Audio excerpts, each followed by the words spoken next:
Buddy on the phone on Zoom. That'd be amazing. I'm Ellen with Ellen Enchantment Divinations in direct association with my YouTube channel, Ellen's Entanglement Theory. And I am so happy to spend some time with you all today, this evening.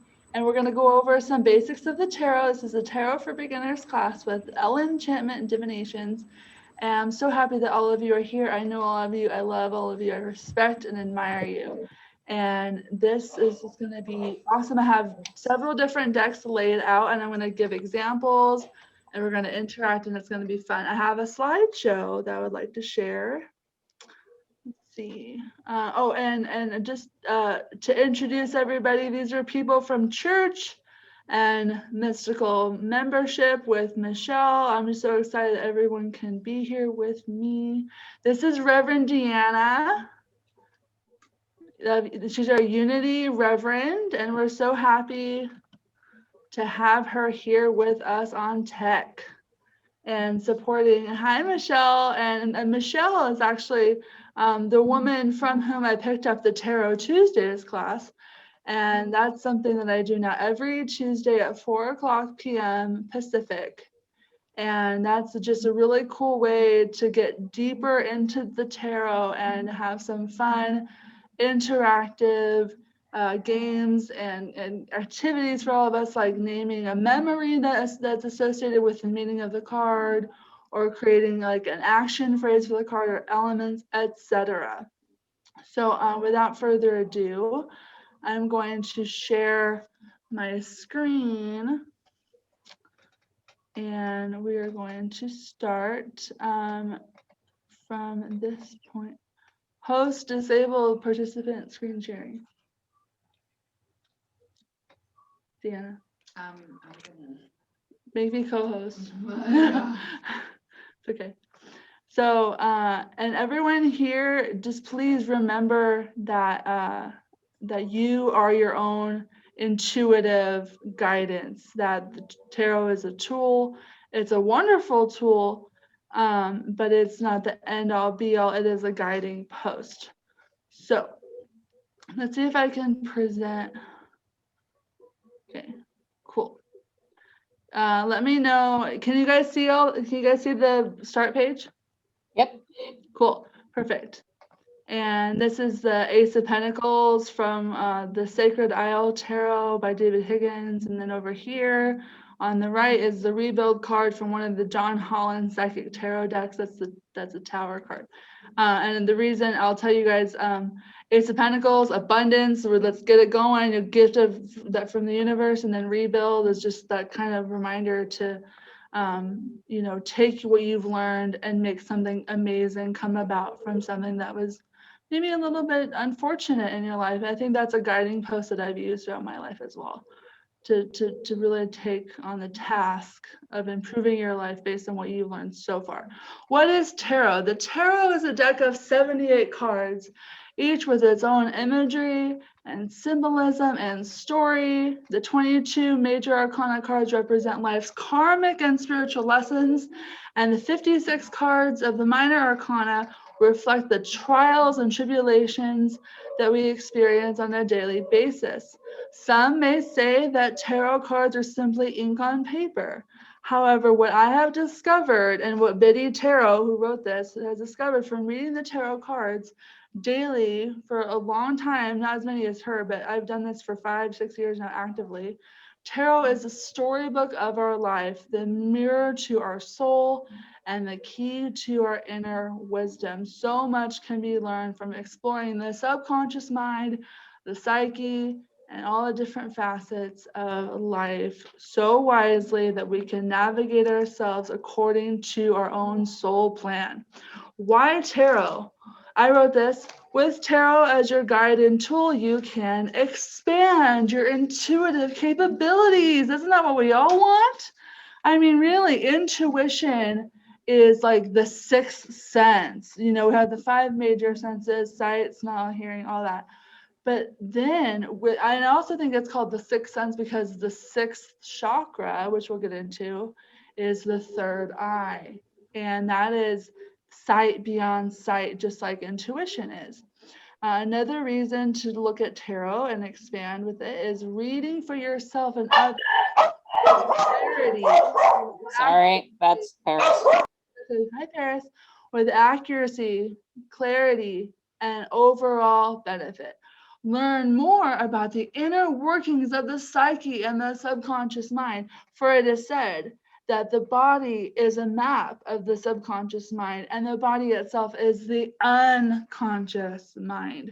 That distinction is important because we can have so many things stored in our body, past traumas, wounds, hurts, and misguided, disconnected feelings from our purpose. Like if we feel as though we're not following through with our path, our divine path, our purpose, our mission, our personal mission, and our global purpose, then that can manifest as polarity in the body, and it can manifest into disorder in the mind, heart, body, etc.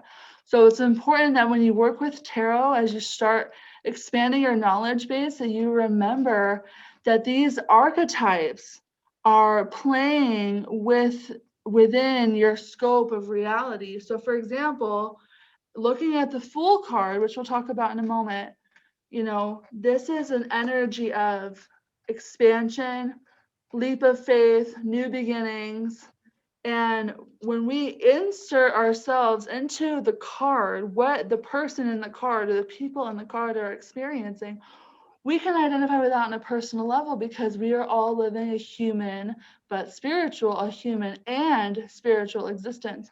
We can go from the physical body to the metaphysics of it all and realize that we are the commanders on the ship, that we are co-creating with spirit all the time, and that we can navigate our life consciously, and we can be guided by forces such as our guides, spirit guides, guardian angels, and our overall spirit team, and ancestors, past lives, and it just goes on and on.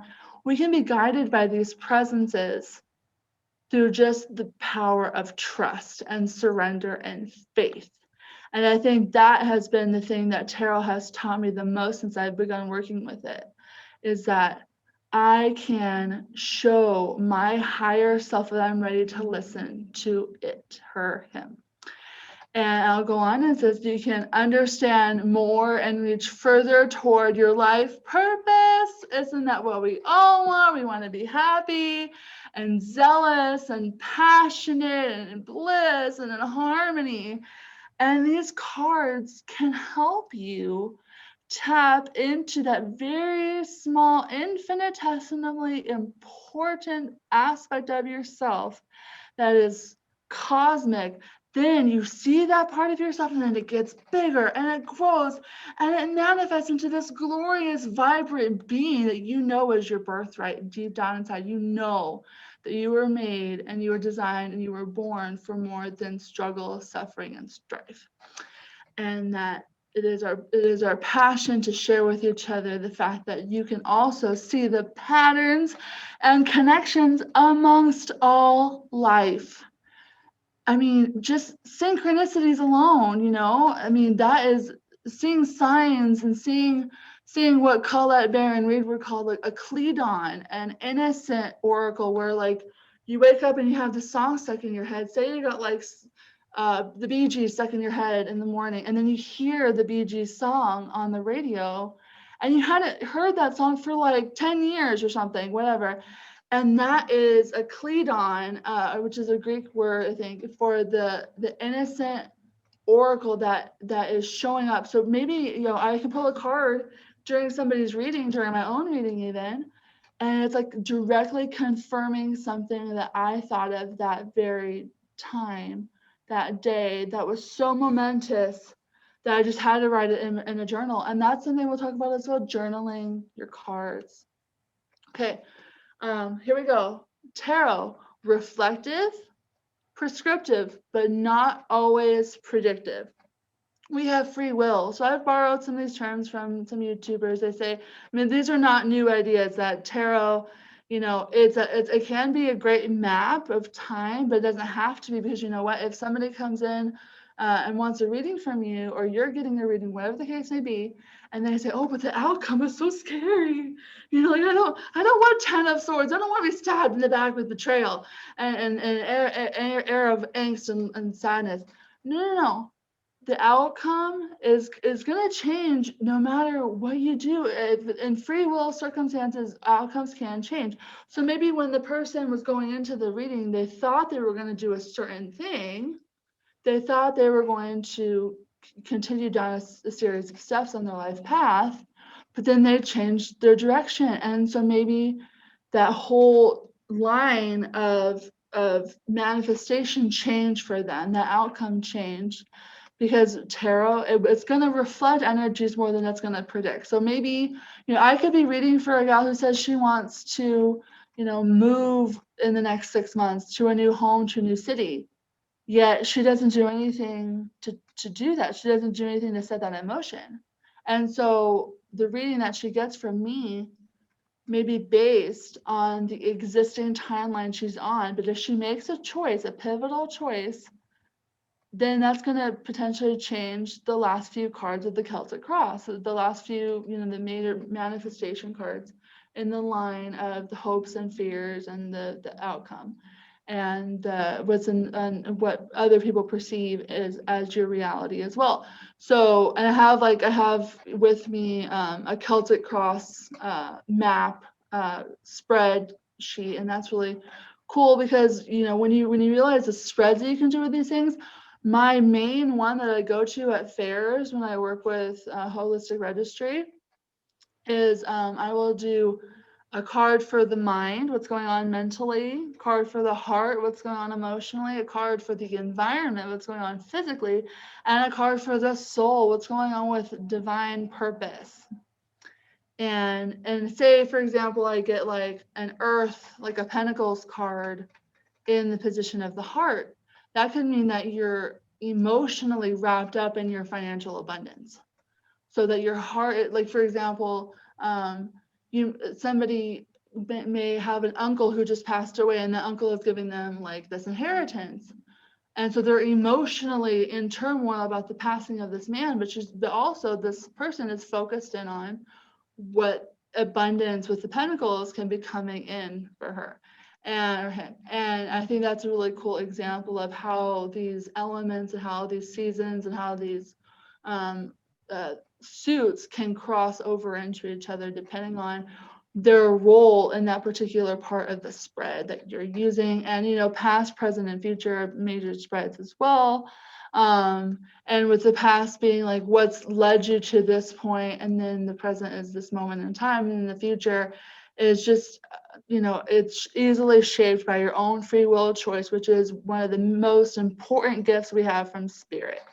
And when I say spirit, I mean G-O-D, I mean G-O-D-D-E-S-S, God, goddess, union, source, universe, consciousness. These terms are fluid because they all mean the divine origin and that the way that it expands and progresses and moves and evolves throughout our lives. The Rider-Waite-Smith. I'll be working with the Rider-Waite-Smith, and the reason I say Smith with like kind of a sense of like kindness and reverence to her is that Pamela Coleman Smith, also known as Pixie, designed these cards, and they're just beautiful, and they're so widely understood to be like the go-to tarot. And so that's what this slide is about. So I have the Radiant Rider-Waite with me. So these are the backs. These are the kind of more like saturated colors for sure. And that's what we're going to be working with today, as well as I have the Psychic Tarot by John Holland, the Psychic Tarot for the Heart by John Holland, and Angel Tarot by Doreen Virtue and Riley Valentine. And they're all going to help us understand the cards individually and collectively. 78 cards, a tried and true system. So we have this is a basic breakdown that I wrote today when I was preparing for this. 0 to 21 of the major arcana, that's 22 cards. So that's all these cards right here, all the way from the Fool through to the world. And then the other one of the John Holland decks is called the Universe, which I also like. And then the Ace to the 1 card through the 10 of each suit, 4 suits. That's 40 cards. And then we'll talk about the suits in a second. And then a Page, a Knight, a Queen, and a King of each suit, 16 cards. And that's really cool because pages could also be a princess, and knights can also be a prince. Some, very few decks do this. They have a prince, a princess, a knight, and a page.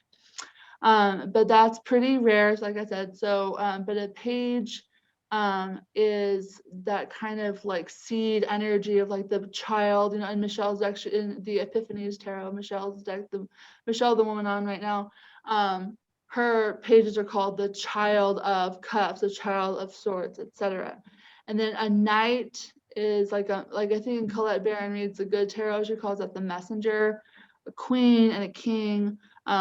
You know, the queen is a divine feminine, king is a divine masculine. But of course, if you're a woman and you're reading for yourself and you get a king card, know that that's possibly an aspect of you that's coming about as a divine feminine presence, or that could be a man in your life who's being represented with whatever suit that is. So if you're in a relationship and you are asking about yourself and you get the King of Cups, that could just mean that you are coming closer into alignment with this man in your life. That could mean you're coming closer to an understanding about your father or about another major role in your life that was played by a man or a masculine energy, which could be a woman too. It depends. I'm very fluid with all this. 78 cards total. The major and minor arcana. The majors usually depict more significant and impactful movements and shifts and transformations, while the minors, which are, say here we got the Pentacles, here we got the Cups, here we got the Wands, and here we got the Swords. I'm gonna go over all these. I hope you guys are writing some of this down. The minors can be read as transitions and more minute changes in everyday reality. So if you think of it like this: majors, transformations; minors, transitions, and that of course could be fluid. Trust your intuition as you read them. Tarot is a tool, a valuable one, yes, but it is not law. It is a guiding post.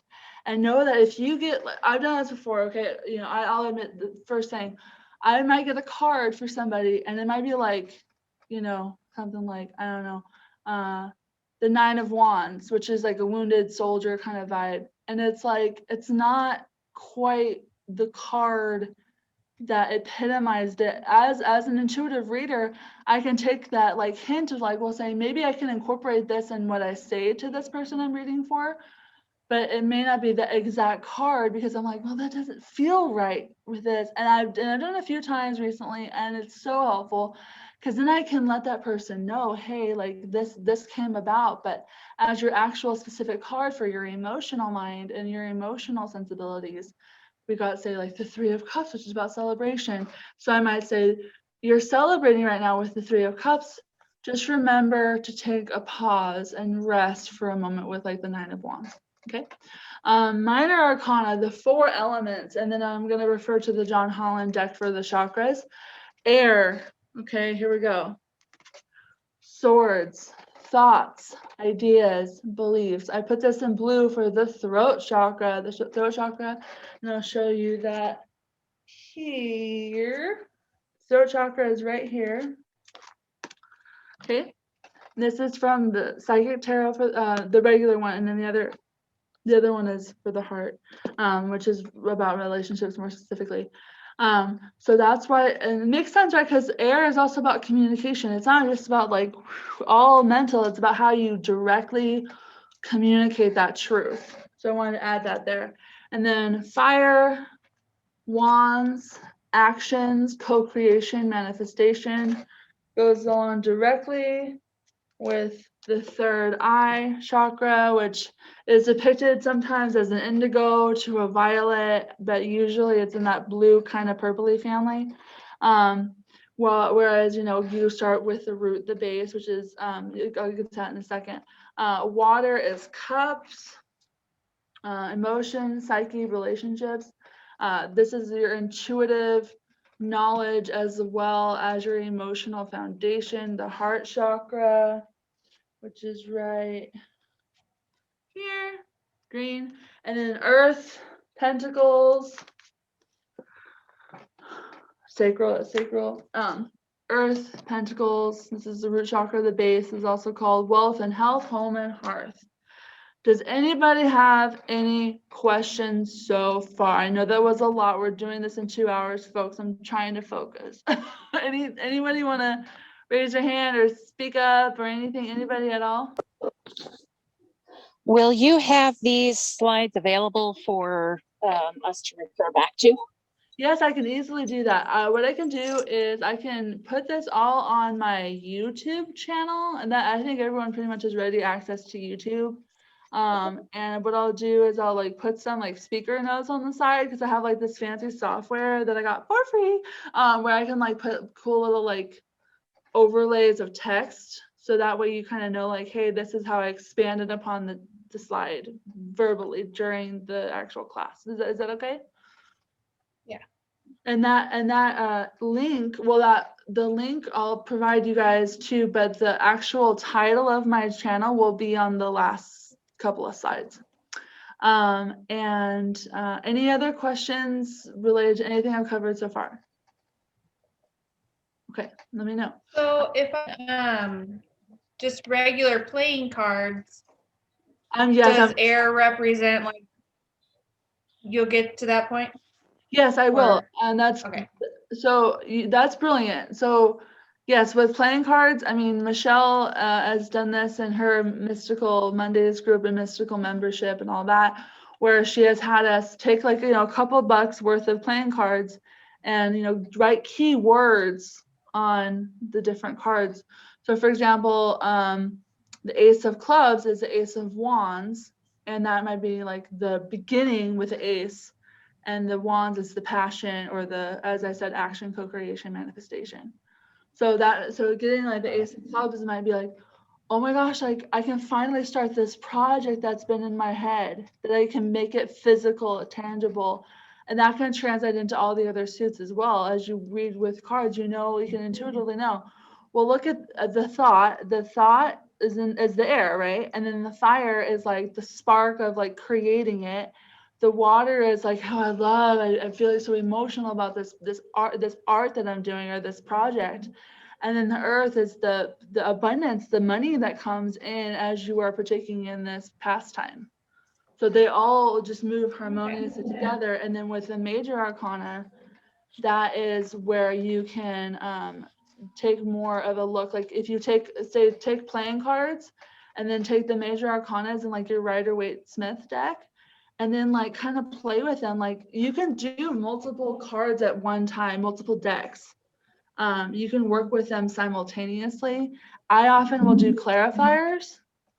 So I might use like my after tarot, which shows like the scene right after the primary scene. For example, this is the Two of Cups. In the after tarot, it shows them embracing. Okay, so it's like the scene that you normally would imagine, and it's a scene like right after. So with the tower, like the tower has crumbled down in the after tarot. I might take that and work with that deck and then incorporate, for example, my Goddess Tarot, which was one of my first decks that I think I got with Kelly, by the way, and Kelly in this group. And yeah, and the Goddess Tarot might be like, oh, it might have a divine feminine softness and congeniality and loveliness with the kind of the hard hitting, like no muss, no fuss, no coconuts with the Rider-Waite-Smith. You can like the energies. I also want to add that sometimes when you use multiple decks, they'll all just repeat the same or very similar messages. So that can also be useful. Yes, that is very useful. Thank you, Kelly. Kelly is a very good reader. I've had readings with her, and we've done each other, gotten them together, whatever. And she's just beautiful. May I promote you for a moment, my love? Sure. She has Tarot with a Kick, her page, her business on Facebook, And it's like a hobby kind of thing, I guess, but I would love for her to just continue with it. Tarot with a kick, right, Cal? Yeah, and I named it that because my cards don't really hold back.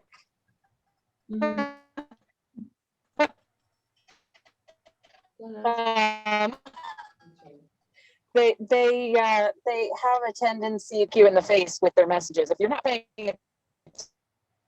Yeah. attention, they'll get your attention. Cool. Yeah, look out for Kelly's tarot Sure. with a kick. Yeah. Sorry, Kelly, you're breaking Can up. you still hear me? Yeah, we can hear you. Sorry. No, we can't hear you. It's really garbled. I'm on my headphones. Oh, I'm it's not headphones. No worries, driving. Cal. I'm driving, so Plug you at the sorry. end. It's okay. We can plug you at the end. No worries. Okay, here we go. You guys ready to go into the major arcana? Yeah, I love the major arcana. Oh my gosh. Okay, so we're gonna go tit for tat, boom for boom, eye for an eye, and a lovely eye you all have, by the way, because you all are like radiant spirit embodiments right now. Okay. Deanna's like laughing at me. Don't laugh at me. Okay, so the Fool. Leap. You guys can all see this. Leap of faith. Can you guys see me too, by the way, or is it just the screen of the slides? It depends on how they have their screen. Yeah, can you guys see this? See you. I have whoever is talking, they'll pop up in the corner. Barely. Oh, So I can see you. Oh, you can fix that. yeah. Just view The view button on the top right. Fix corner. that. side by side speaker. Choose side by side speaker on the view. Sorry. You're good. Okay.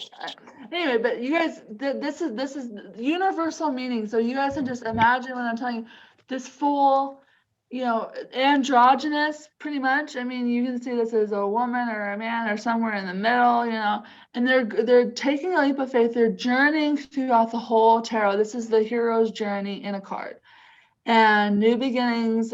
All that she has is just like this lunch pail and a dog, the Fool's dog. Okay. Which is, you know, the Fool's dog is a big like company with tarot and apps so that you can get on your phone. Beautiful thing about tarot, you can get apps on your phone to play with and work with and learn things. It's amazing. I highly recommend that. But Fool's dog is one of the companies. And then let's go to the Magician, magical manifester. All the tools are in your arsenal. The sword is in your arsenal for the mind. The wand for the manifestation. The kind of like I like to say the wand is like the hands because it's the material like creation before the actual reaping of the garden, so to say. Sword, wand, cup for the heart, and the pentacle for the actual coin. So all that you have all around you is here, as you can see, with the lemniscate, the infinity symbol above his head, and he's got the mind, the heart, the spirit, and the body with all these body, pentacle, all that. And the wand is the spirit, and yeah. So I'm gonna go more in depth with that in a little bit. The High Priestess, intuitive, keeper of the Akashic records. I'm gonna plug Deanna here for a second because Deanna, can I tell you? Okay, she gives Akashic record readings and they're amazing. She reads into your book of life, tells you your soul signature, tells you about your past lives, tells you about the origin of your soul in the stars, because so many of us are knowing now that we're star seeds. We're cognizant of that and that we're here to help elevate the planet towards fifth dimensional consciousness. And she's amazing. I've had 2 readings with her. I love her to pieces, and I've listened to those recordings multiple times. Highly valuable. Check her out. Gianna Leigh Joseph, Leigh. She's thebomb.com. And okay, and then so that's the High Priest. Oh, and the High Priestess is the guardian to the Garden of Eden. Fun fact.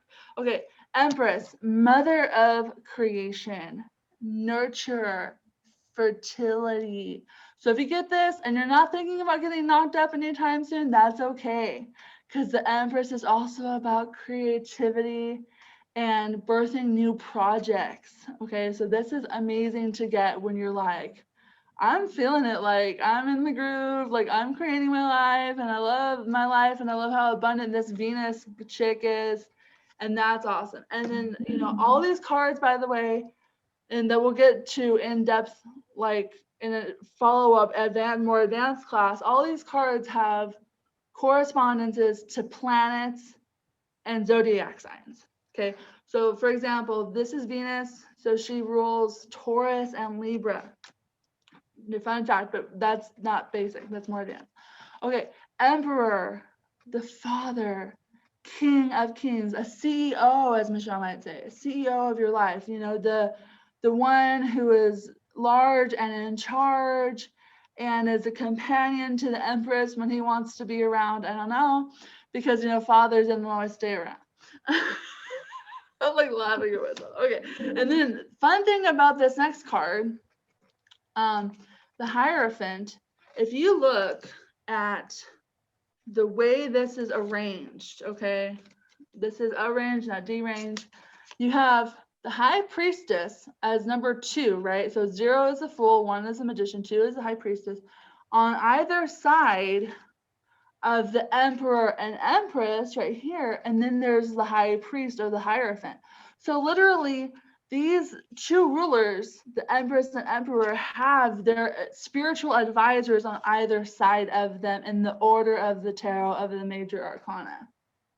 So they're literally helping them out, like standing right over here, standing right over there. You know, what counsel can I give you? You know, like, what do you need? I will serve you now, and I will tell you that the people are wanting to pillage and they're wanting to overthrow you. What do you say to that? You know, like all that. They're advising them. So I think that's so interesting. I recently realized that is like a beautiful way that you can look at the cards, is that there's a story within all series of them. Like I've seen readers do like destiny spreads, and they read them like diagonally and horizontally and vertically, and it's like, and everything just correlates and makes sense. That's one of the beauties of working with the tarot, is that you can really tap into the correlations amongst cards like you never thought before.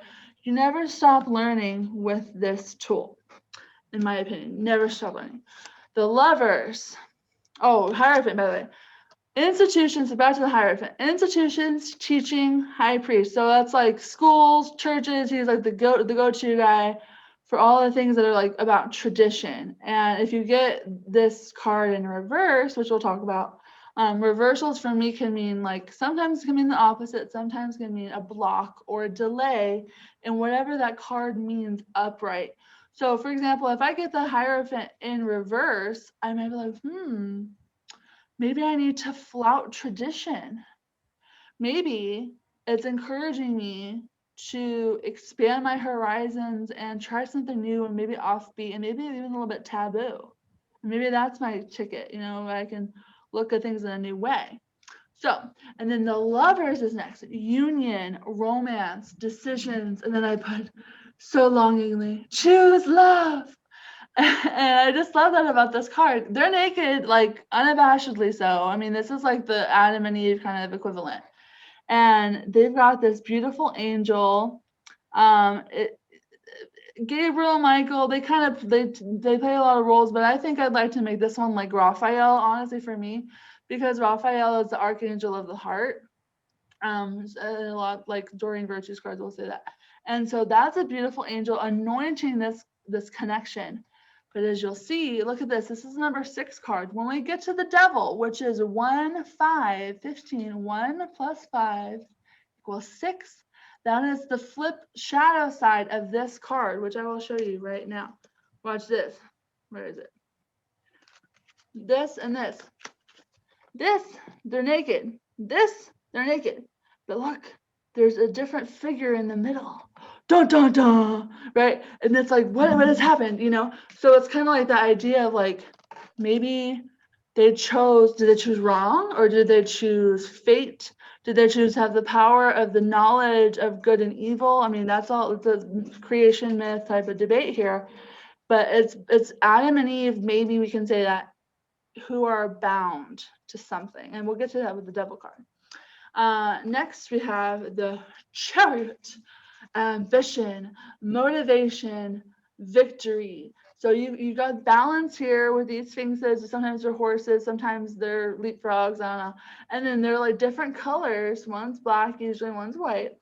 And they represent the yin, which is Lin, like a female name, and yang, which is masculine, which has a dang-a-ling and likes to bang, I like to say, right? So I love Sarah's smile. It's like perfect, on cue. And yeah, so yin is the dark and yang is the light. And that's like, why? Well, because, you know, I think a lot of times we remember that the feminine is the void space, the receptivity, and the masculine is like the doer, the actor, blah, blah, blah, that fills that void. And we can think of that sexually as well. But ultimately, I think it's a gift that a lot of people forget that is inherent within the shadow aspect of something. It's that there's wisdom there. There's the ability to draw people out of the darkness with that energy, with that enigmatic capacity. So the Chariot, that's a lot of things to say about the Chariot. The Chariot always follows the star. One of my favorite YouTubers says that. So the Chariot is going after their purpose, and they're steadfast, and they're excited about it. Next, strength. Okay. Let's see. Shall I use my other? I'm gonna use for this one of my other decks. Okay. This one. This is the Psychic Tarot for the heart because it's got the green back, as you can see. This is called Control. This is the 8 and the 8. Okay, these are the same card, but just interpreted a little differently or a little more liberally on one end. And the Strength card is about taming the ego, which is why this is called Control. It makes sense, right? Because with this woman, you know, tending to this lion, he's hurt. He needs his, you know, he needs his owie taken a look after. And she's got this is another infinity symbol, just like the Magician. Is she like, you know, the lover under cover of night to the Magician? Who knows? But, you know, this is amazing because this is the spiritual fortitude that comes with knowing that your ego is here to serve, not disconnect you. That ultimately, if you work with your ego instead of judging it all the time, instead of putting it in a dark corner and telling it to play nice, like your ego can actually help you evolve. Something that Gianna talks about during her sermons is the reticular activating system, which is the way that our brains absorb what's important to us, and the outside world will create a filter to confirm what it is that we hold in our mind's eye. So if, you know, we go and we want to buy like an Australian Shepherd puppy, hint, hint, we might start seeing Australian Shepherds. Just Ellen, don't you dare, because I'm going to be the one ending up grooming it.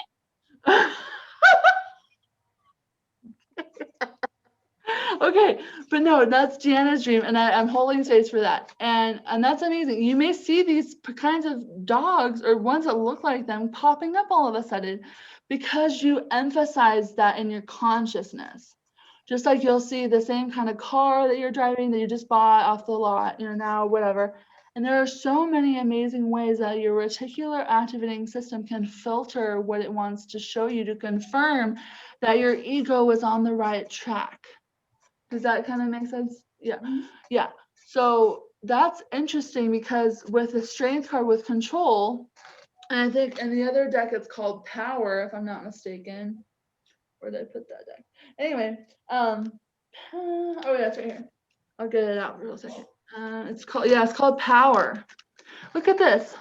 Anthony Hopkins looking guy over here with the lion. Okay, Power, right? So the ability to understand our drive, our inner drive, or as Freud would say, the id, ego, and superego, they all culminate to a head when we make conscious decisions that are serving of our highest good, which leads us dually into the Hermit.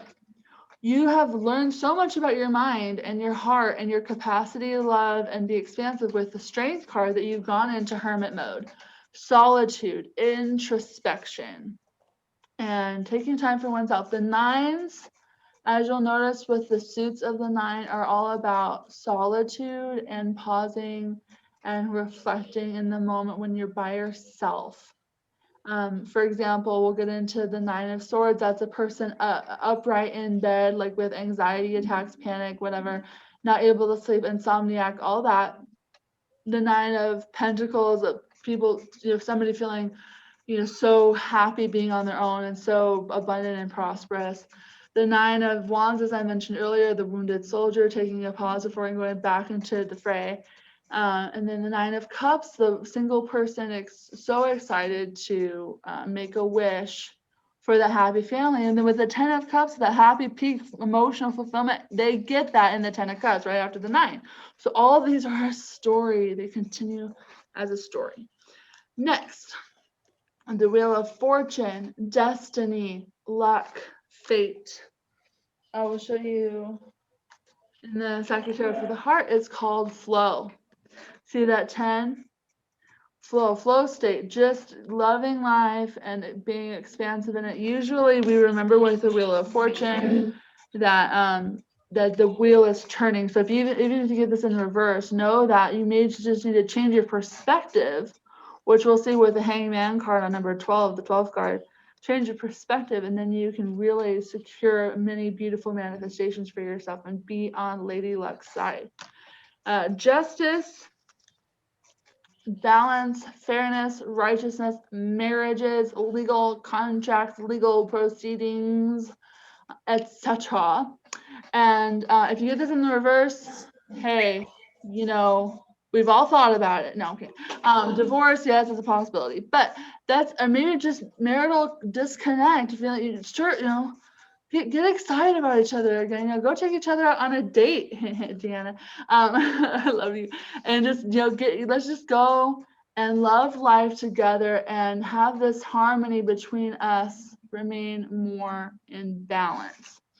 And all these, okay, I'm a pop quiz. Okay, can anybody think of a zodiac sign like that would go with this card? For example, what do you see?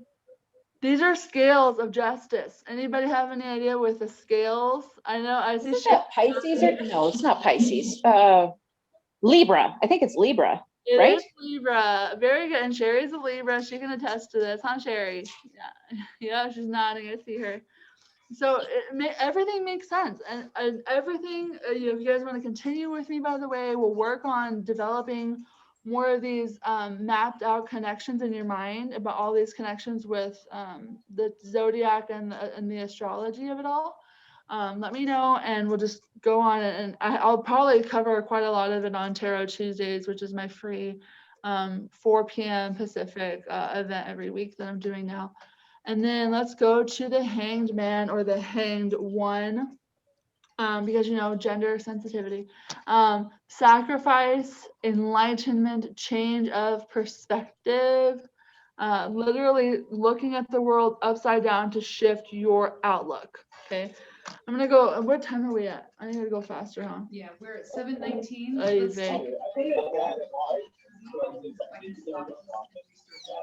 Perfect. Okay, so everybody, we'll take a 5-minute break. Not even 5 minutes. Not okay. We're taking like a 4.5-minute break to go potty at 7:30, everybody. So we're gonna wrap up the major arcana right now. Okay, but a quick story about the Hangman.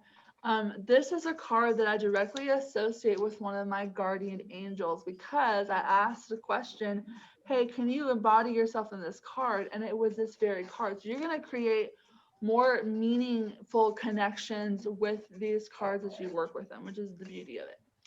And that's and then now we got Death. This is my card. I'm a Scorpio, so this is the Death card, and it's interesting because the ancient ruler of Scorpio is Mars and the modern ruler is Pluto, and Pluto is the Roman name for the Greek name of Hades, and Hades, as we know, is the lord of the underworld. So, and then death, of course, connects with all that. So that's death, transformation, rebirth, transmutation. A lot of times people get scared when they see this card, but don't get scared. This is just a natural part of life. It's shedding the molted skin and it is going forward, transformed into a butterfly. I mean, even, oh, I gotta show you. Look at this. It's called Release in this deck. Release. This is a deck card 13 also. And then the other deck, where did I put it? Oh, it's called Transformation in this deck, in the Sagittarius regular deck. Transformation. This is death, but it's not. It's not only death, but death has to happen to augur this in. Beautiful, right? Okay. Then Temperance, card of Sagittarius. Equanimity, moderation, homeostasis. This is life in balance and in flow. Taking a hint from the archangels of times long and past. They have served just as we are serving, I don't want to say a sentence, but this life on earth encased in these bodies. You know, angels can walk among us. I remember Kelly telling me one time that she believes that her friends can sometimes be our earth angels on this planet, and I totally believe that. I have, you know, Kelly's one of my earth angels, you know, Gianna's definitely an earth angel. I think all of us are earth angels to some degree, because we can work with the light and we can help lift each other up and go forward toward more of a kingdom of heaven on earth, which is an interesting segue to this. Okay, to this card, which is the Devil card. And I just said kingdom of heaven on earth. This is just about temptation, obsession, self-limiting beliefs. It could be something that you're holding back from expressing, and it's getting caught up inside your reserves, and you just need to let it go. Release it with that Death card. Release it with the Temperance card, where you're, you know, you're moving water onto land, and land is being benefited by water in that beautiful display there, like this. The Devil, I mean, people get scared when they see this card. I understand. It's just really, it's like an over dependence. Like it could be like codependency. A term I recently used was called interdependence, which is healing from codependency. Interdependence is like, you know, active listening or spending time, a valuable time with one another. And you know, knowing that you're dependent on each other, but in a healthy way. This is unhealthy, but it can be healed. And know that Lucifer, I mean, I love the show. I'll talk about it for days, but Lucifer was the one who appeared in the garden. We associate with the serpent, right? But the serpent was bringing a gift to Eve and to Adam to say, hey, you know, you don't have to be stuck here. You can have the knowledge of good and evil to be like God. And guess what? That all came true. And did we die? No, we're immortal beings. So technically, you know, this is a gift. The Satan, or whatever you want to call, like the adversary, and sometimes some people say they're different names for different entities, but the energy of the adversary is one of giving us a choice. If we don't choose good all the time, that's because we have a choice. If we choose wrong, we got to remember that sin in Spanish means without God consciousness. We got to act from a place of love and not fear, and we can heal each other and the world accordingly. And that the greatest gift we have besides grace is free will. And if we don't actively choose love all the time, I mean, at least we have the gift to be able to decide for ourselves and make mistakes along the way. And I don't really believe in mistakes. I believe that everything is just anointed and appointed, and the lesson may be expensive, but it was still necessary. Okay, and then let's see. The Tower. Okay, well, speaking of necessary death, divine intervention, epiphanies, necessary destruction. I got this card when I was being read for by the guy who actually got me the job with the Holistic Registry. His name is David. And he reads the cards based on the Kabbalah too. And I got this card with the Hierophant card, as you remember, the High Priest. And I was like, oh, that means like I'm receiving divine downloads. Like I'm receiving spiritual and maybe even religious dot connections, you know, clairvoyantly or clairaudiently or whatever, clairsentiently. And it was just amazing that I was like, oh my gosh, these old paradigms need to fall away to build a new. That's why the very, very first card that you saw on the slideshow, on the opening slide of the slideshow, was the rebuild card, Tower. It's a foundation that a divorce may be happening, end of a career, life, big change, death, something might be happening, or maybe more internal, but something has to fall away to make room for the new. And the Tower is a sign that the divine is operating for your own best and highest good and sake. And then last couple few, the Star, Hope, Celestial Alignment, and Healing. This is the card of Aquarius. And this is amazing because I love this. And look at all these beautiful stars. And she's Ishtar, Inanna, whatever goddess of the stars names you want to throw out there through all the different cultures. And this is a sign that everything is in alignment. It's kismet, it's cosmic, and it's right here, right now, healing for you because she's in the water and she's naked. And what better time to be naked than in the water? The Moon, psychic abilities, uncertainty, illusions. So much happens. This card of Cancer, because Moon rules Cancer. So much happens here that is so, mysterious and enigmatic and deep and hidden and shadowy. But remember, this beautiful goddess of the moon here, she provides light where there is no other source for light. So love and appreciate that now. I know that the fears that may arise from that are natural, and they're going to be great teachers and lessons for you. Next, the Sun, innocence of childhood, happiness, expansion. Man, this baby is okay riding on this Pegasus, or this is a horse that maybe white it could be a Pegasus, but not. It's kind of like a Herculean, Perseus kind of vibe. This is probably the most, if not one of the top 3 happiest cards of the deck. When the Sun happens, it's just boom, you're happy, life is amazing, and you're living your innocence again. Next, Judgment, also called renewal and revival. Also in this psychic tarot for the heart, see it's 20, see the 2 X's and then the 20. It's called Blossom in this deck, which I love. And I think it's called Blossom because it's the awakening of souls and past experiences. These souls are arising. They're coming up out of this casket, these coffins and these sarcophagi, and they're being reborn. Archangel Gabriel, I think, is calling them forward, whereas Archangel Michael was in the Temperance card.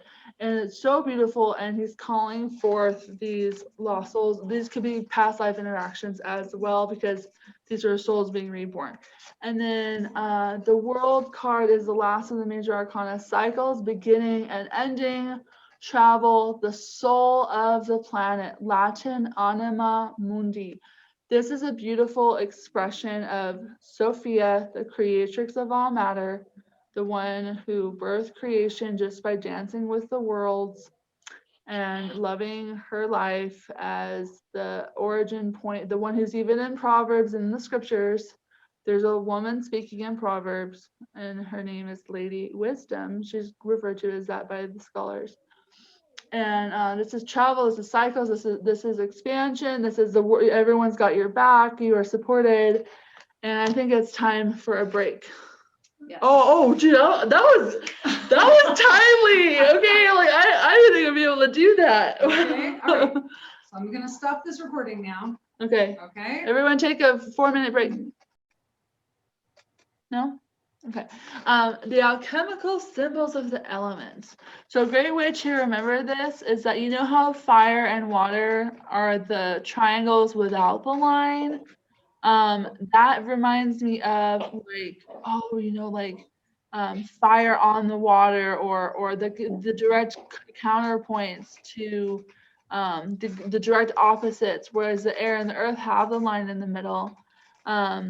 And they are more, they need each other as well, just like plants and photosynthesis and air and the production of oxygen and all that. So it kind of makes sense, right? That the alchemical symbols are the way they are.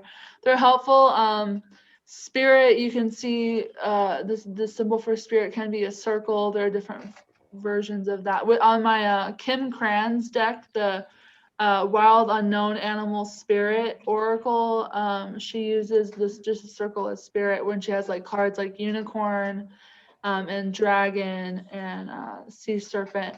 So the real quick, oracle is just like free form. So don't, tarot is a universal, like understood system, whereas oracle could be any amount of cards, usually, as Kelly was saying, between 40 and 50 cards, but sometimes more, sometimes less. Reading, like what are called reading cards, could be like 36 cards. I have some of those.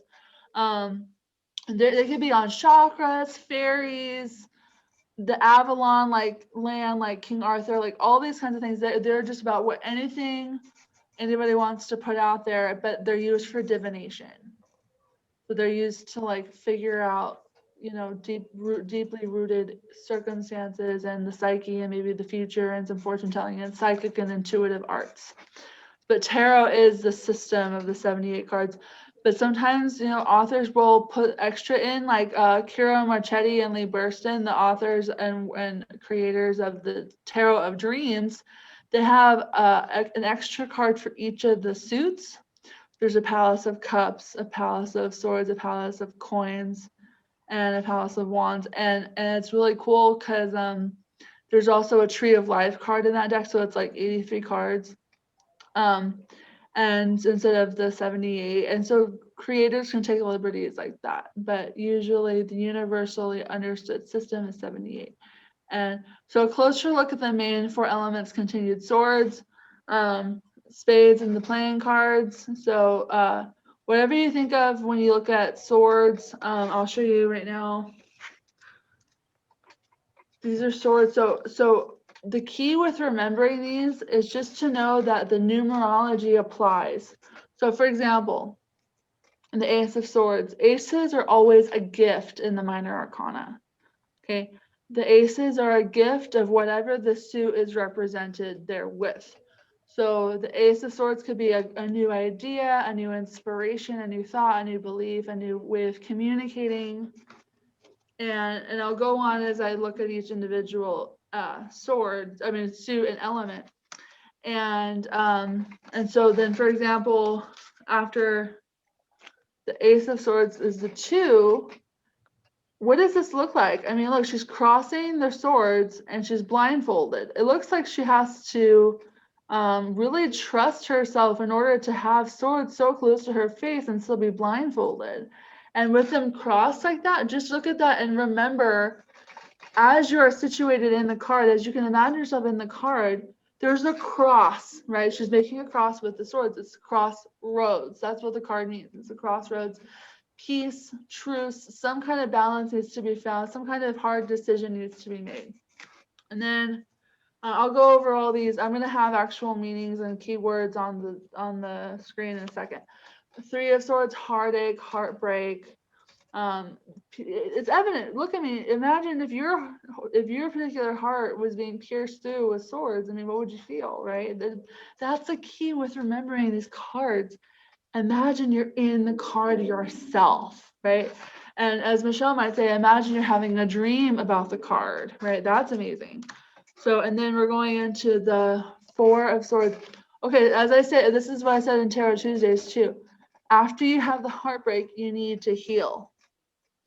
Healing, recuperation, regeneration, rest, relaxation, meditation. Look at these 3 swords are right up there, but it's got one stored on the side of the bed, just in case he needs to go back into the skirmish, into the fray, or whatever, mental affliction or mental focus. So we'll just call it focus, because this mental focus is key, because whatever challenge, whatever dissolution of a marriage, so say there was divorce, say someone passed away, say you lost your job. I don't even like to say you lost your job. I don't even like to say she miscarried. I mean, it seems the burden of responsibility is not on the right person with that. The burden with, I say, if somebody miscarried, this is a really horrible feeling. But the way that doctors call the term miscarriage makes it sound like it's the mother's fault. And that's not fair. So I may say something like, the soul of that child left for a little while. Okay. And then this is the recuperation. So this is like also known as the hospital card. So taking a rest, because the next phase in the journey with the Fool going through this journey here But the Fool, by the way, is called the Dreamer in this angel deck by the Archangel Metatron. A leap of faith, follow your dreams, unexpected opportunities. Remember, this Dreamer, this Fool, is experiencing all these cards as a trek, as an odyssey. Okay, so the Five of Swords is about like win or lose conflict. There's always going to be somebody on top. Okay, and that's important to remember, because you know you don't want to go in unarmed. At the same time, what if there were a woman in this picture? You know, would the woman, because we're naturally peacekeepers and peacemakers, and in Native American tribes, people would only pass an edict in their tribe if they talked to the woman elders first. Why aren't we doing that? Anyway, that's just a side note on my feminism, or womanism, I might even call it. But this is disconnect. This is disharmony. But then, guess what? You're going to leave it behind with the Six of Swords. You're journeying away and going toward more emotionally stable waters, but your mind is there, because this is a mind card. Swords is about the mind. Let's see, do I have more of this? Oh, I'm gonna go to, so yeah, okay. So that was the 5. Okay, so just to review, these are the 8 to the 5. Truth, new inspiration, ideas. 2 of Swords, crossroads, blindfolded to the decision that needs to be made. 3 of Swords, heartbreak and sorrow. 4 of Swords, rest, recuperation. 5 of Swords is the mental battles, win or lose. Now, 6 of Swords, crossing the waters toward a new life, as we just saw, leaving behind mental troubles. 7 of Swords, deception, avoidance of the truth. That might be, I mean, this could be like the card where it's like, oh, is he cheating? You know, whatever. That's considered this card. However, I like the way Michelle takes it too. Michelle on the call right now. She will say that maybe you can steal, like this guy's doing, but you steal an idea that works for someone else and you can make it work for you. So for example, I might really like the way that a girl, like another reader on Instagram has organized her page, and how she is able to engage with so many people on Instagram, her followers and non-followers, and how she posts her stories, and maybe another thing I might like that somebody does is I like the way that they arrange their lawn for Christmas time or something, and I could like quote unquote steal the idea and make it useful for myself. So it doesn't just have to be like a sneaky trickery based, like, you know, kind of an awkwardly like, oh, did that just happen kind of a card. This could be also just like appropriating ideas that other people have used to make your business or make your relationship, make your lawn look even better. Okay. And then the 8 of Swords, self-imprisonment. Look at that girl. She's all tied up. And Kelly pointed this out to me years ago. She said, Ellen, she can cut her binds off with these swords that are all around her. She's just choosing not to. Self-imprisonment, mental stuckness, right? She's literally just, I mean, she could just reach over and be like, oh, done, I'm gone, free. But what I love about my after tarot that I use is that there's a guy who comes up to her in the after tarot and starts to unbind her, starts to take off the rope. And I just love that, because sometimes you need someone else to rescue you, but you can do the rescuing yourself if you have these tools, and tarot can help you evolve your consciousness to awaken to the reality that no one is ever stuck.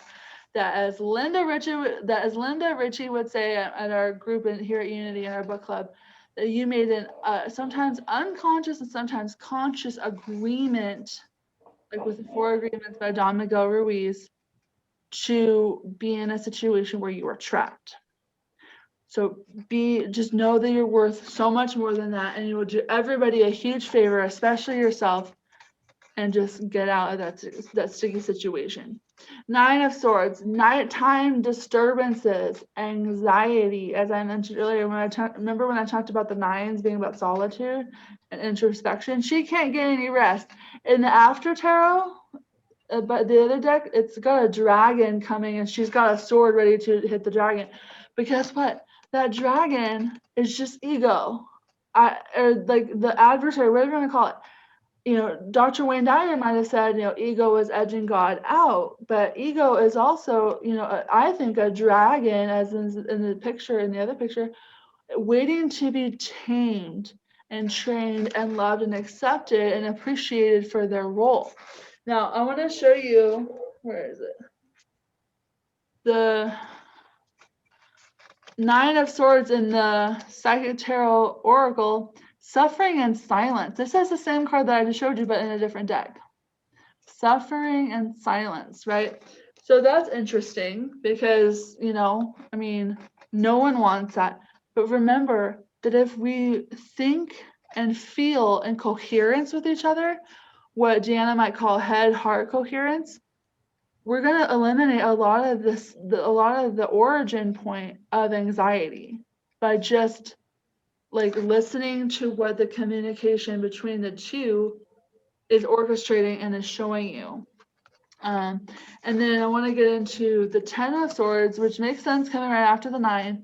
Betrayal, mental affliction, ending. Remember, tens are big endings and new beginnings all in one. There's the 1 and the 0. The 1 being you are the one, you have the power, you are the universe, all that. You are the magician, like with the 1. Remember the 1 in the major arcana is a magician. And then the 0 is like reset, or like the Fool, like you can start again. It's a whole new series. It's a whole new cycle. So this guy, this person who's had these wounds in his back doesn't have to be there, because you know what? Right after the Ten of Swords is another ace, or even you think about the page going on from there too, which I'll get to in a second.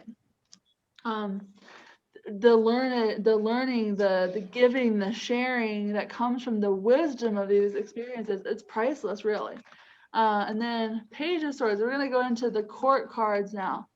Social media use, spying, something I wrote there. This doesn't just have to be social media, but it can easily be, I mean, Page of Swords, and that's Twitter, that's Instagram, that's Facebook, that's YouTube, that's TikTok, that's all these things that we associate with like the way we connect with each other when we're not in person. And this is Zoom, this is all these things, you know, WebEx and Meet, all that. This is also the ability to seed, because pages represent earth. So the ability to seed each sown root with cleverness, with wit, with tenacity, with a sword represents, with new and eye-catching ideas. Okay, and then the Knight of Swords, cutting news, delivering harsh remarks. This is fast communication. The Knights are fire. They're all about communication and delivering messages and delivering them swiftly. But there's one Knight who's not as swift. We'll get to that later. And this is interesting because this Knight is passionate about delivering news, no matter how harsh it may seem. But if you get, you know, this could also be a younger person who's an air sign. I mean, that's another thing with all these cards, especially the royal court cards. Like these can point to somebody's zodiac sign. So any of these, you know, Page through the Knight or Page through King of Swords could be a Gemini, Libra, or Aquarius, or somebody who has those signs in their chart. And what I mean by in their chart, if you do a natal chart like on Cafe Astrology or Astrolabe or whatever, one of those, you can find out your different placements. For example, my Scorpio is my sun, my main zodiac sign. My rising is Gemini, and my moon is in Taurus. So those all mean different things. Like the moon is the inner life, and the rising sign is more how you interact with others, all those different personalities. So with any of these royals, they can represent actual, and even the major arcana too, especially, they can represent people in your life too. That's a key thing. These people, these figures can you know, the Empress could be your mother, you know, the Star can be your daughter, you know, all these things, especially like if you know your daughter's an Aquarius, and then you're like, oh, well, that Star could have been her influence, because the Star is represented by Aquarius. And then the Queen of Swords, cleverness, emotionless communication. So this could be the kind of like the biting remark that the woman says as she leaves the room, as the wife says as she leaves the room. This could also be like somebody who's a woman or a feminine energy, man or woman, who is really intellectual and witty, and also maybe perhaps cutting, like with a knife. But it could be an older woman, air sign, Gemini, Libra, Aquarius. King of Swords, mastermind energy, thoughtful rulership. So companion to the queen, somebody who's logical to a fault, because kings are, of course, air, with the queen being water. It makes sense, right? Queen, water, emotional, and charged with electricity from the currency, like water, and then the logical king. And something that Michelle here with online right now, Michelle with Mystical Mentor, mystic-mentor.com, she has this tarot court card personality test that, and just look, if she wants to put her information in the chat, that's awesome. She created this amazing quiz where you can find out your tarot court card personality. Mine is Water of Fire, Queen of Wands. And I was like, oh my gosh, I'm all over that, because I was more right brain than left brain. I was more open than structured, all these things. And they were just beautifully done. So these quiz, components, really well done. I love Michelle to pieces. So thank you. And that's next. Oh, okay. Any questions on where am I? On swords? Any questions on swords? Anybody? Or comments or anything? If you know, no. Let me know. Okay. Let's move on to the wands. Also known, I'll move to this slide. And it is silver 53. Okay. Clubs in the wands are clubs in the playing cards. Okay. And that's cool, because we can, if we don't have a tarot deck handy, we can always use our playing cards. We won't have as much detail, but that's okay. Let's see. Okay, Ace of Wands, passion ignited. Where is that card? I don't know where I put it. Oh, here we go. New vitality, passion ignited, newfound action. That makes sense, right? Then, and I'll show you what that looks like here. Two of Wands. Remember, the ace is a gift, and that gift is carried forward to the business and partnership with the Two of Wands. Coming together for a project. Also, remember, see this man, he's got the world in his hands.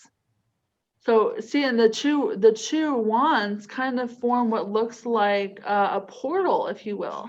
I mean, I don't know how many of you have seen this, but I mean, I'm sure a lot of people know about the 1111 idea. I'll get to that with the Four of Wands. But seeing 1111 on the clock, or on the radio, or whatever, on a receipt even, that could be a sign that you're ascending and that you're awakening to your true divine potential. And with this person, and it's like he's entering through a portal or a doorway. And what that doorway contains is based on the seeds of his intention that I'll talk more about with the Pentacles. And then Three of Wands, opportunities. The ships are coming in. Manifestation. Threes are about creativity and collaboration. Makes sense here. Four of Wands, honeymoon energy, portals. The 1111 is the Four of Wands. So I mean, this is a major milestone card, and so knowing that you can, this is like, Neo in the Matrix, red pill or blue pill. You go through these doorways, you have the option to stay safe and comfortable in your land of like what you think is reality, or you can go forward and be amazed at the way that reality really is structured, and that we live in a holographic universe where this is spirit experiencing itself through us, things like that. And then we have the Five of Wands. After that honeymoon comes with the Four of Wands. Ego-based conflict with your spouse, like you're having your first fight, petty issues, a lot of like similar opinions, but they don't know how to communicate with each other. I think they benefit from the King of Swords coming in. And then the Six of Wands, victoriousness, public applause after battle. This is someone in my Tarot Tuesdays class that said this is associated with glory. Yes, I completely agree. This is the 6 as a balance card. 6 is the balance between the heavens and the earth, the macrocosm and the microcosm. And so because he's given so much in battle, he's now reaping his reward, like a balancing display, with coming home and being applauded by his peers and his loving audience members.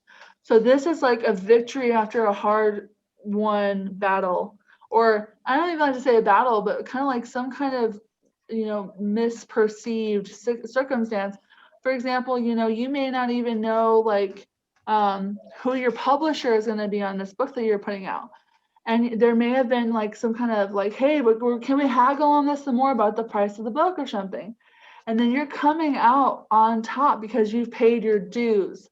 That's where the 6 comes in. The 6 is a balance between paying something, delivering it, and then reaping the reward later. And then the 7 of Wands, self-defense, standing up for one's principles. This is the stand your ground card. I'll find that in a second. Where did I put that? 7. No, it's wrong there. Doesn't matter. Oh wait.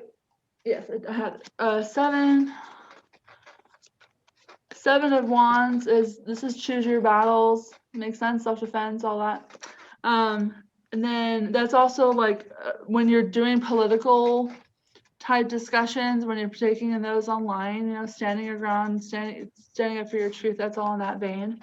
8 of Wands, messages from spirit, synchronicities and signs.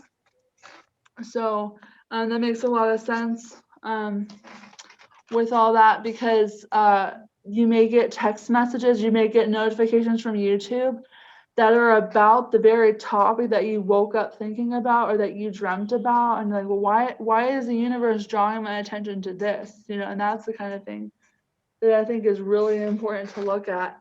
I'll show you what the 8 of Wands looks like in the Angel Tarot by Valentine and Virtue.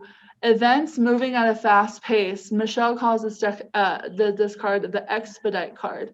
Delays are over. Many things happening at once. See that? 8 of Wands. And then the 9 of Wands, the 9 of Fire. Wounded soldier energy, wrapping up cycles of action and co-creativity. 9 of Fire is similar to the 7. Don't give up. Protect that which you've created. Have courage and believe in yourself. That's beautiful. So the difference between the 7 of Wands and the 9 of Wands for me is that the 9 of Wands is more tired. The person in the 9 is more tired and is like, but do I really have to go in, do that again? The 7 is more like, hey, I was just victorious with my 6 of Wands, with being applauded after my war that I fought in. It's all, so imagine that you're going through these numbers like a person who's bright and bushy-tailed and so excited with Ace, and then by the 10 you're like, okay, like what's next? Like, can we like have a pause, please? I need some tequila. No, I'm kidding. But I don't know. I need some Netflix and chill. Okay.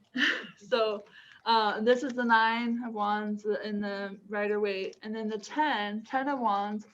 Burdensome loads being carried, beginning anew with fewer restrictions. If you were hoisting and you were carrying all those wands yourself, wouldn't you feel fatigued? I know I would. So he's about to let all these go.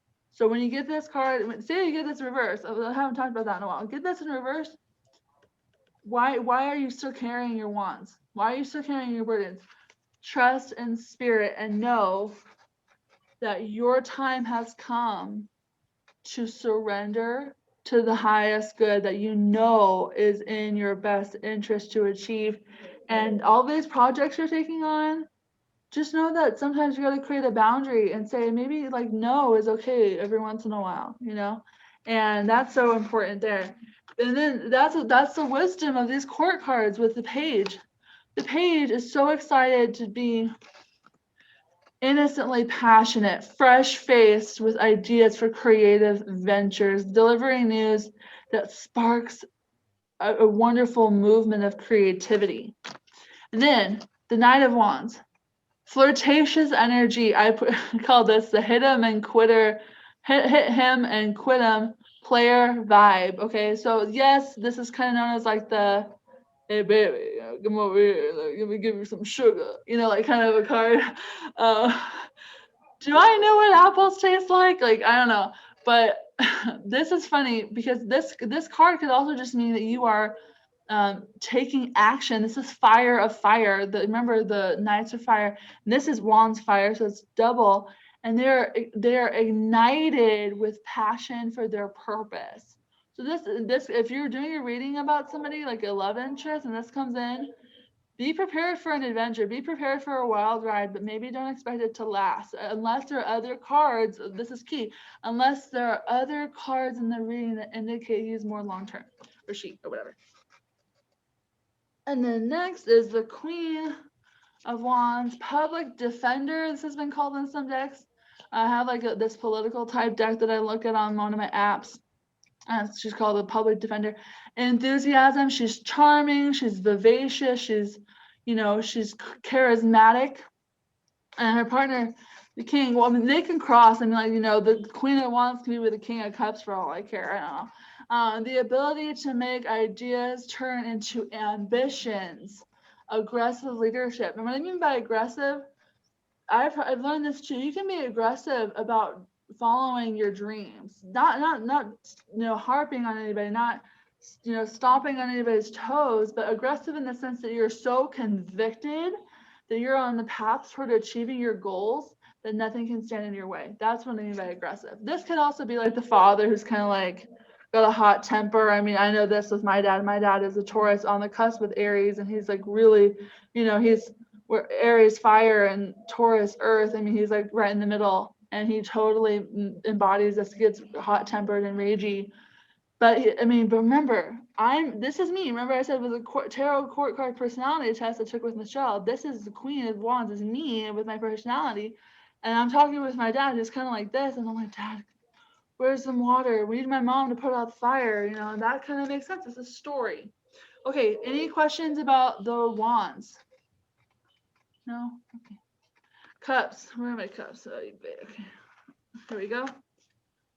Unconditional love, Ace of Cups, self-care and self-love. Oh, isn't the world such a rosy thing? Okay, beautiful. Love this. This could also be like, this could be like love at first sight. This could be like unconditional grace. This could be like the potential. Remember, the aces are the potential, the gift.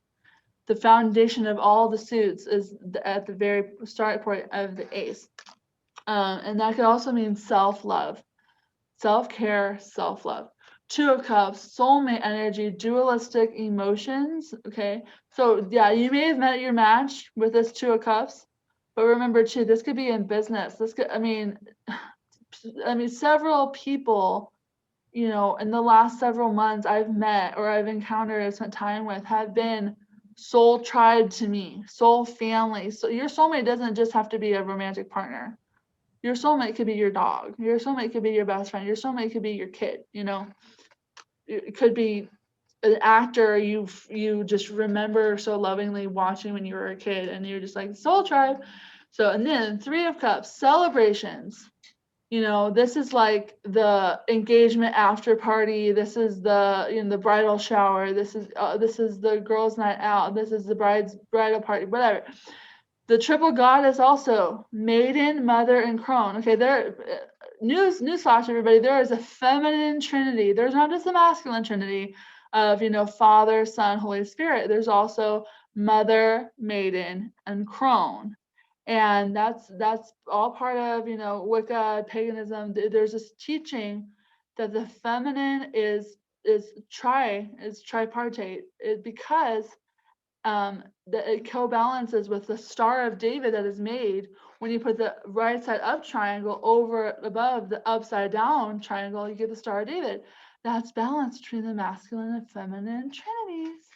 So that's the Three of Cups. Three of Cups is celebrating your femininity or celebrating your whatever you want to celebrate in that moment. You're doing it because you feel connected. And then the Four of Cups, oh, that's all. Three of Cups can also be like can also be like a third party, like if you're doing that kind of a reading. So watch out for that.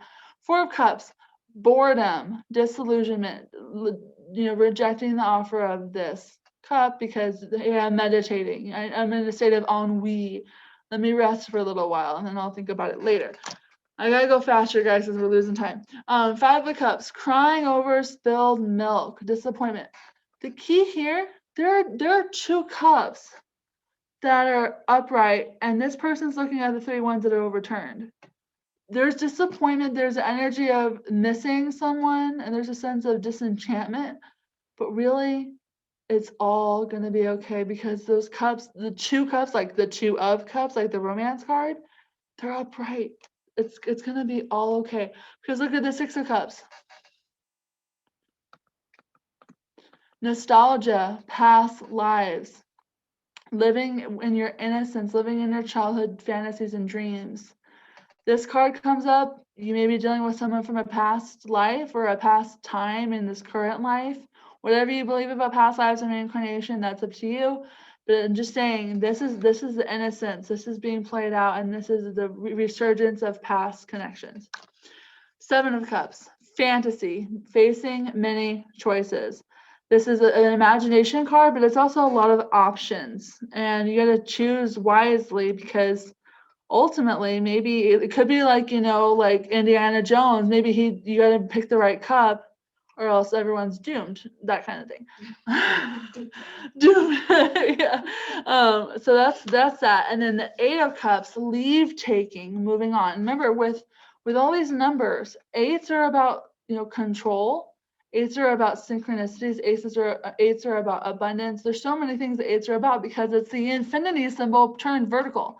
Okay, so look at this. I mean, if you were moving on, wouldn't you look just like that? I mean, I'm creating a sonnet of the tarot. I'm creating a sonnet for each of the cards, each of the 78 cards. And when I wrote the Eight of Cups, I was like, man, I'm feeling this. I'm going toward, a better, a more healthy connection in my life. Because, love, emotions, that's what the cups, because the cups is the hearts and the playing cards. That's what it represents, going toward more stability and less drama and less trauma. Nine of Cups, wishes granted. This can also be indulgence. This could be, hey, load it all over here to Mr. Harvey Wallbanger, whatever. And then, but this is the make a wish card. So you're achieving so much right now because in the next card, we have 10 of Cups, peak emotional fulfillment, the covenant, the God's promise that he would never flood the earth again with the rainbow, the devoted love of a family. This is just your beautiful outlook coming forth to you right here, right now, because when you made a wish with the 9, it's granted with the 10. And then Page of Cups, an innocent and carefree offer of love, young child or baby energy. Sarah knows a lot about this right now. Sarah is very pregnant, and we are so thankful to bring this child into the world. We're so happy that you are bringing in this beautiful baby bundle of joy. And this card, if you get this card, this could be talking about a kid. This could be talking about just say, hey, a text like, hey, you want to come over? We can watch Game of Thrones. That kind of vibe. Like, it's just innocent. Okay. 9 of Cups, Prince Charming vibe, romantic love opportunity. Hi, like, oh, he butters my biscuits so right, like all that kind of thing, right? And so this is just an offer. This could be an offer of like, hey, like we don't have to be in a romance together, but we can, go and try out the new Dairy Queen, whenever we can go back in restaurants again. Queen of Cups. Emotional steadfastness, overly emotional femininity.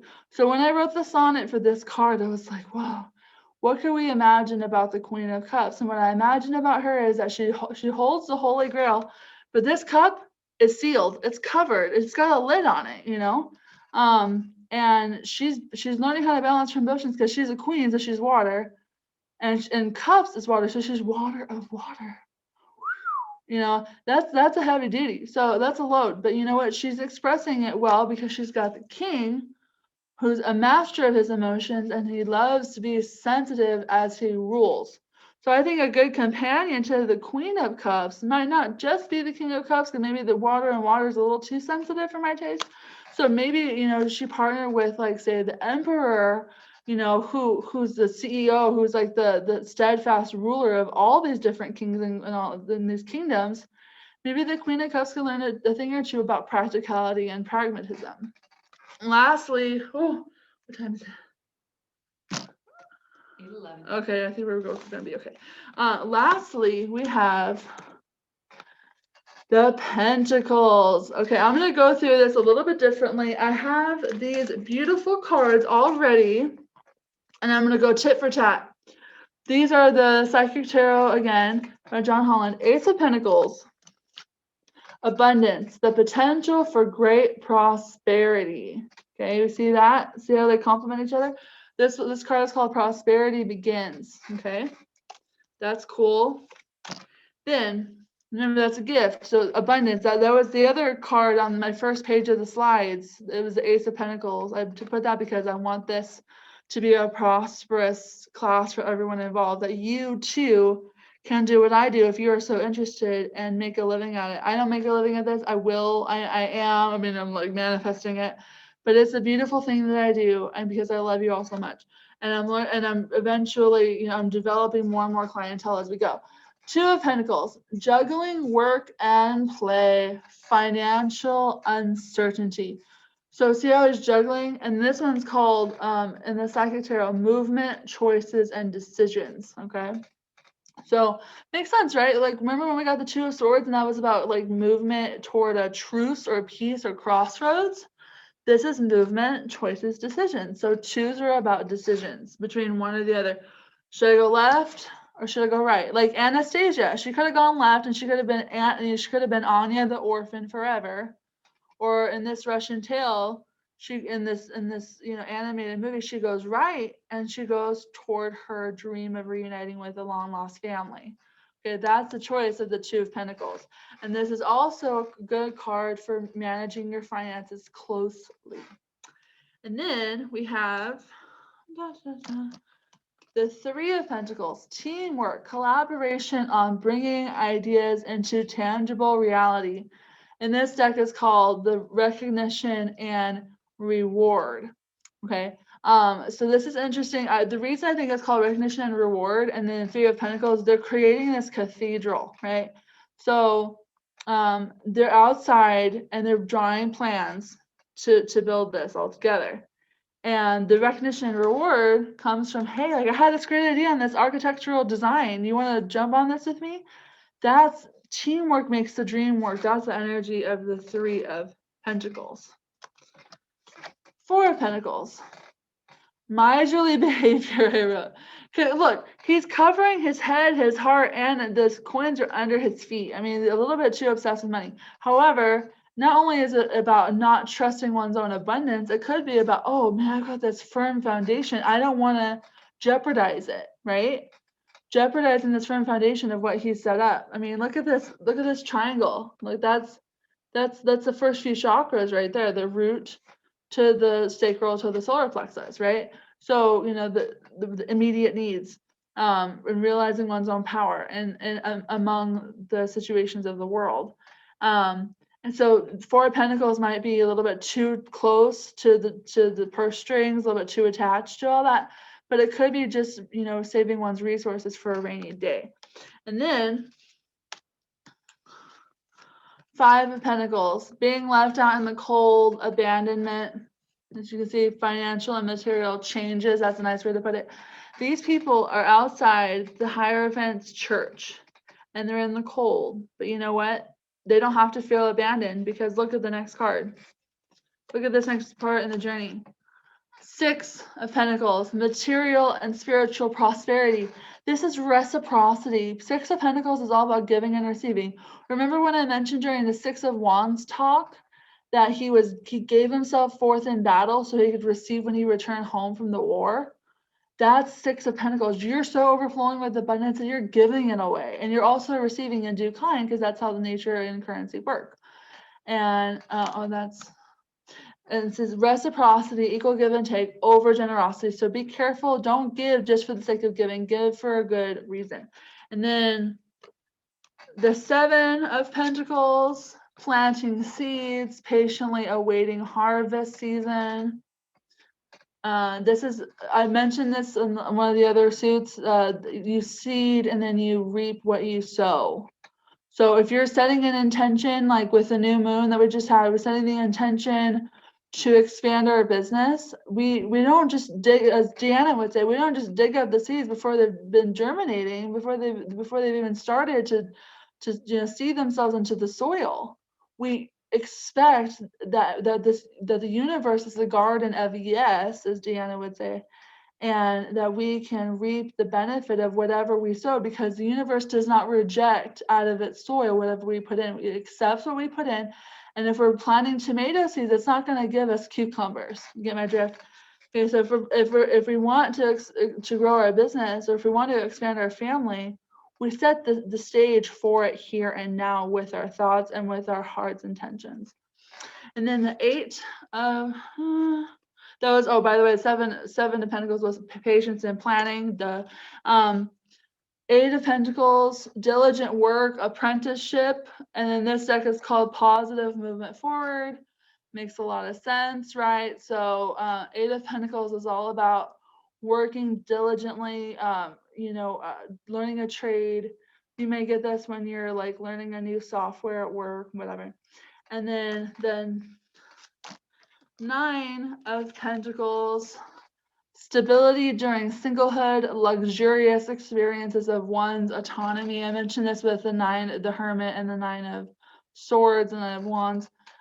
This is like just being content, being single, being you, even if you're in a relationship, or even if you're in some kind of a partnership in business or whatever, you are happy and you are healthy and you love life. Material harvest. And then there's no 10 in the Psychic Tarot, which is interesting. But I do have the 10 of Pentacles right here in the Rider-Waite-Smith. Legacy, happy home and family life, the 10 of Pentacles. And I got this card when I was given a reading by the guy who got me hired at the Holistic Registry. And this was my outcome card, is the outcome card I had, as I remember. And it was so amazing to get this, because I knew that this is I've heard this card being described as the Oprah card, right? They're like, oh my gosh, you just won a car and then a trip to Italy. Like, this is 10 of Pentacles. This is legacy. This is giving your family money, generation to generation, being stable and being firm in your foundation, but still loving, happy life all together as a family who has so much credibility and love and joy that they can pass that down henceforth. And then lastly, with the Page of Pentacles, student energy, learning about the material world and one's place in it. So this is the constant learner. The Knight of Pentacles, guardian angel energy, the slowest moving offer of stability and security. This is the slowest night. This is considered by Doreen Virtue when she was still active in the tribe. This was the guardian angel card.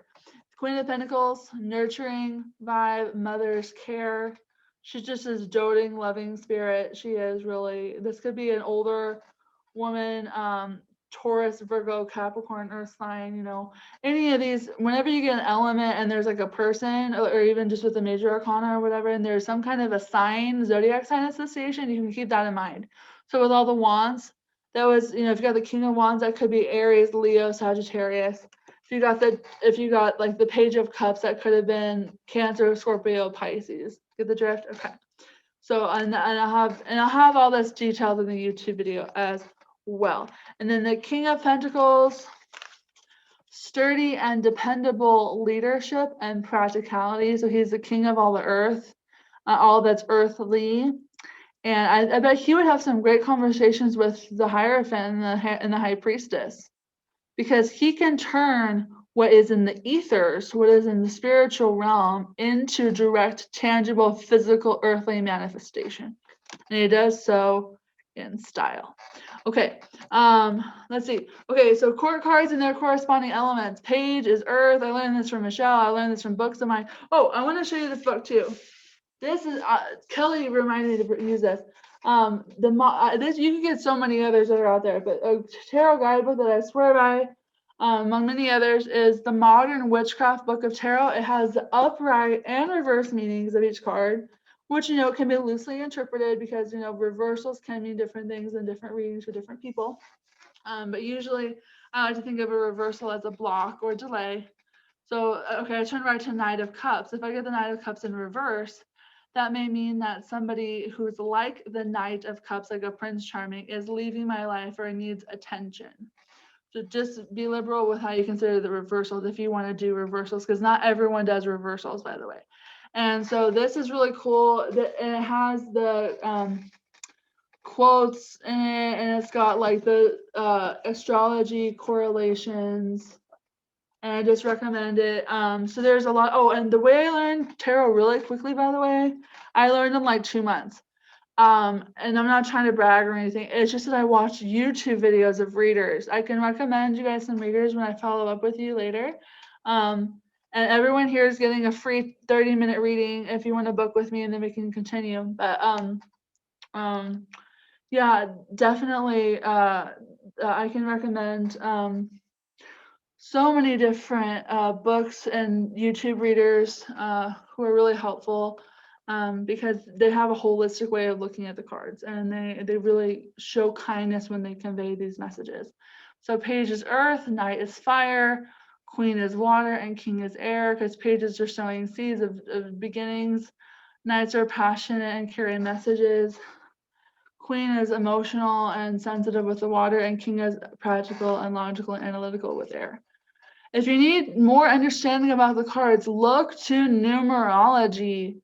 So we have all these: 1, new beginnings; 2, balance; 3, growth; 4, structure; 5, conflict; 6, problem solving, compassion; 7, faith, wisdom, all that. And then I have to move my screen, sorry. 8, movement, change; 9, fruition; 10, completion, end of the cycle. I mean, these all kind of make sense, right? Because 1 is the very first, all the way through 9 and 10, which are like the penultimate and then the ultimate completion of that cycle.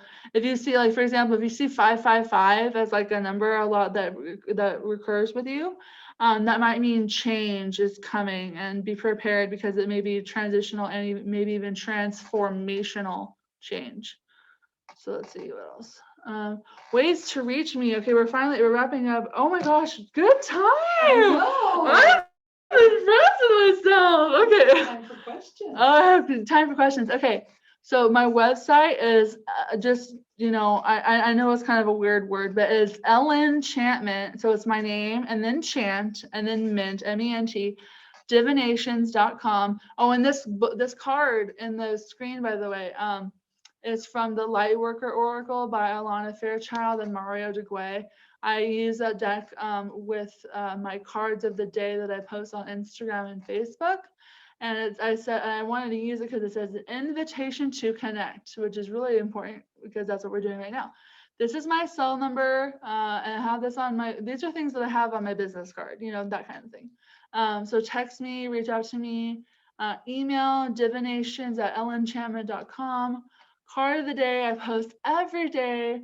Since August, I have been. Thank you, Michelle, for inspiring me to do this. Instagram.com and then Facebook.com. Those are my actual, business names, the business name. And then book a free 10-minute discovery session with me to help us determine how I can best be of service to you on your spiritual journey. And then my YouTube channel, weekly postings, Ellen's Entanglement Theory. The reason it's different from Ellen Enchantment Divinations is I wanted to not just do readings on the channel and not just do divination, but just talk about spirituality, how everything is interconnected, how we are all one and we're all divine. And I wanted to talk about just open-ended topics like that on the YouTube channel that is up and running ever since a year now, or whatever it's been. So book a free discovery session with me, and we can determine what best we can look at, because I do work with astrology, numerology, and chakras, as you can see. And I also look at Numerology, which is the study of names. And I also do life path numerology with a consideration toward your family name and your family like coat of arms, your motto of your family, how that all connects with your name and your birthday and your favorite color. Even there are ways to look at personality types with colors too, and have access to a lot of that kind of stuff. And then this is one of my logos. Embrace your divinity, remember your infinity is my tagline. And then if you have any questions and comments, send some love to my PayPal, please. I'm just saying, like, if you like this, if you enjoy this, if you got something out of it, hit me up, like reach out, send me a little sugar on paypal.me/Enchantment. Okay, I'm gonna stop sharing now. Anybody?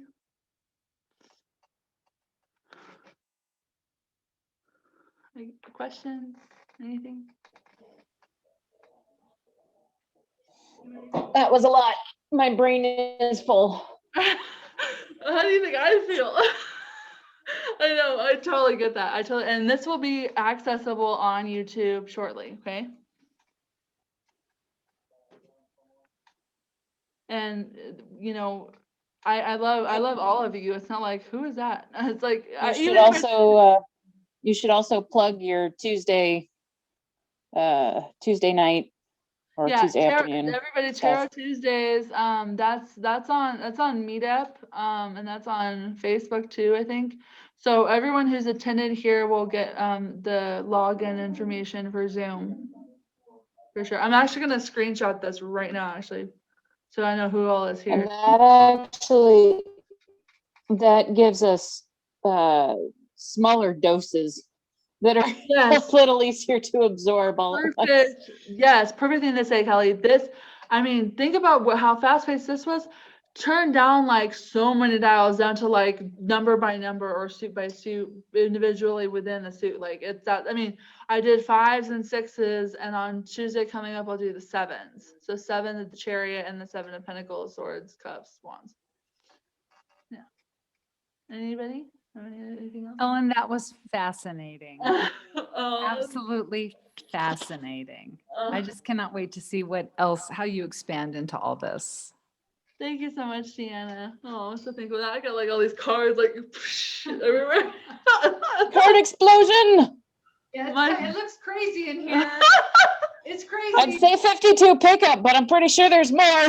I have so many decks at home. There was this girl on YouTube who says she has like $4,000 worth of decks, like over 100. That does not surprise me. There's so many out there, and that's the beauty of it. Like tarot and oracle especially, but tarot can be so like free form too, and what you can do with it. I had this ethereal visions tarot where like they had this card called the Well, and it was like the Holy Grail, but for a card for the Grail, and it was perfect. I was like, oh, that's a clever thing to do for this deck because it felt like feminine energy. Oh, thank you, Sherry. Yay, love you. Oh my gosh. Anybody else have anything to say? I just want to say thank you. That was really amazing. And I wasn't sure what to expect because I am a true beginner to tarot. And just thank you. I'm really interested in it. I feel like the more I know, then the more I can, help you when you're reading me. So then we can really figure out what is going on. If I just went and got a tarot reading before that, like epic download of information, it wouldn't serve its purpose as well. I need to know kind of what those mean, so then you can tell me what they mean more. Yeah. And like you can start reading alongside your reader, and that's super impressive. Because you know more about your own self than anybody else. Your intuition is unique to you. Well. And you know what? Sometimes those cards, you might get a nudge or an intuition that maybe is important to you. So what Ellen reads might be relevant, but then there might be something about that particular card that really grabs your attention, and that might be something that you also need to pay attention to. Mm-hmm. Yeah, exactly. Yes. Actually, Ellen, that was an awful lot of information, and maybe it's just because I'm getting slower and slower, but I was really struggling to keep up with it. Well, and that's the beauty of like knowing me and working with me is that I can go through instead of we could schedule like a tarot overview or like, hey, let's look at the suit of wands today. Instead of just like, hey, give me a reading, you know, that's the kind of thing that working with me provides is that you can go deeper into it. 2 hours today was like super fast. I know it was super fast. I was It even like was. wondering, but it was okay because I think it opened people up to be like, whoa, there's so much here, you know. Yes. Well, what it did for me is it makes me understand the reading more. Mhm. Like when I get a reading, I always depend on, the reader to explain to me. So this is nice, what you did tonight, and I wrote everything down because that way they don't have to go into that deep explanation. I will understand a little bit about the cards that are pulled for me.